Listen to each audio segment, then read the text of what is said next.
Our next speaker is Professor Bertrand Mathieu, a professor of constitutional law at the Faculty of Law of Sorbonne, Université Paris 1, a member of the Venice Commission, and the vice president of the International Association of Constitutional Law. The title of Professor Mathieu's presentation is Constitutional Identity and Relations between the EU law and the domestic law of the member states. As Professor Mathieu could not join us today in person, his contribution, as already announced, will be read to you by Professor Lilla Berkes. Professor Berkes, the floor is yours. Thank you very much. In the meantime, we have some technical issues, so our colleague will work in the background, and I will present Professor Mathieu's speech.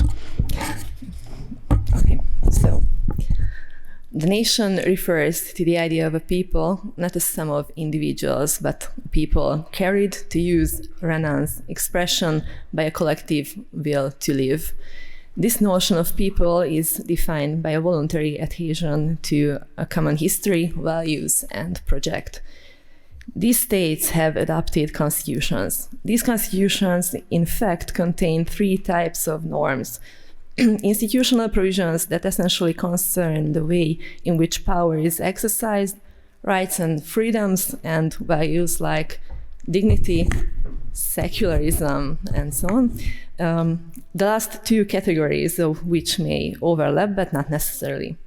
Although their scope and universality can be discussed, fundamental rights are born in a national framework.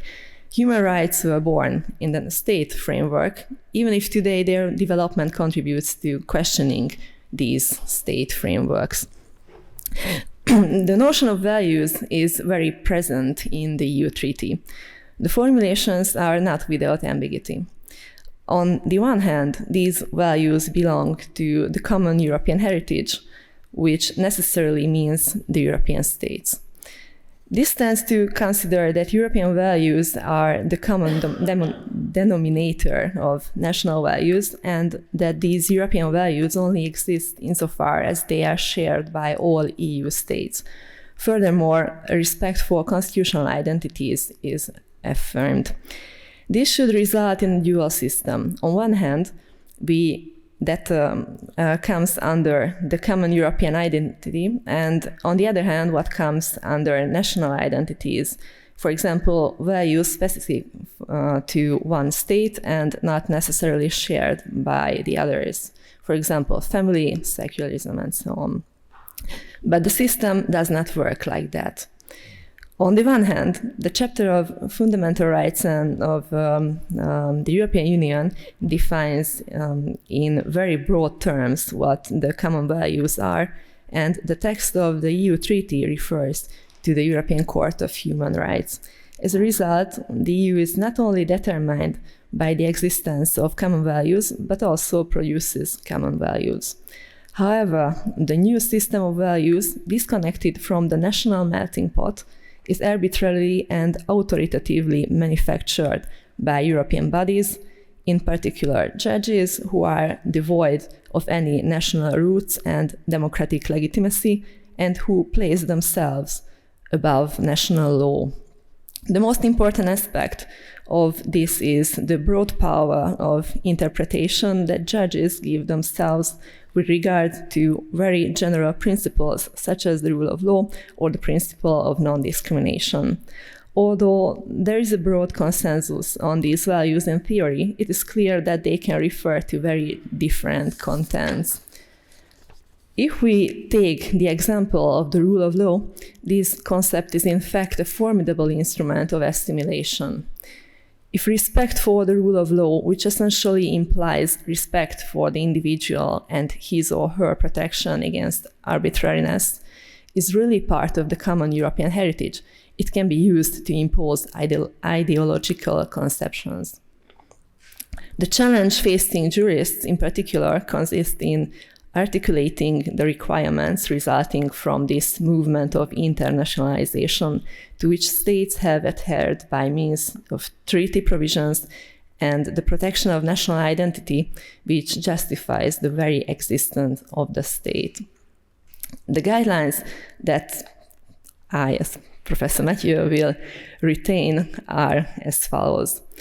On the one hand, it must be ensured that states are not imposed constraints to which they have not freely adhered, and that they retain their free will regarding what falls within the scope of their national identity. On the other hand, states must be subject to compliance with the commitments they have undertaken. The question is then obviously how to articulate the protection of these two identities. The problem is that the relationship between international law and national constitutional law does not lend itself to a single hierarchy of norms, which would lead to the creation of a federal constitutional system. First of all, it is necessary to redefine the relationship between national and European competencies. This definition must be the work of politicians. It is a question to clearly determining what competencies should be entrusted to European structures and what competencies and powers should remain in the hands of the states. In order to do this, a distinction must be made between what comes under the heading of European identity, which justifies the association of a number of states, and what comes under the heading of national identity. It should then be admitted that the affirmation of a principle of identity constitutes a reservation to the absolute prevalence of European orders over the national order, a prevalence that is fixed by the treaties and is only valid because it is accepted by national constitutions.